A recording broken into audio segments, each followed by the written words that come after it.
ចឹងយើងត្រូវជ្រើសរើសអាការជជែកគេហៅថាប្រយុទ្ធគ្នាដោយប្រើបញ្ញា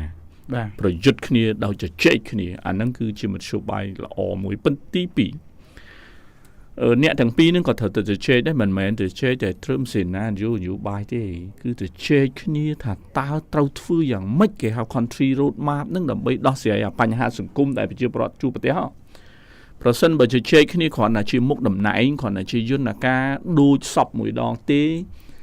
គឺអ្នកទាំងពីរបរាជ័យទាំងពីរអ្នកហ្នឹងគឺត្រូវទៅជជែកគ្នាថាតើដីធ្លីនឹងទៅដោះស្រាយមិនជនអន្តោប្រវេសន៍នឹងទៅដោះស្រាយមិននៅក្នុងស្ថានភាពបច្ចុប្បន្ននេះខ្ញុំមិនមែនជាអ្នកជាតិនិយមអីទេជាជនសាមញ្ញទេប៉ុន្តែទំហំនៃការហូរចូលជនជាតិវៀតណាមទំហំនៃយុទ្ធសាស្ត្រខ្ញុំមានការព្រឺក្បាលមែនទែនដែលយើងគួរតែចាប់អារម្មណ៍ទាំងអស់គ្នាហើយបើសិនជាអស់លោកនឹងគាត់គិតអនាគតកូន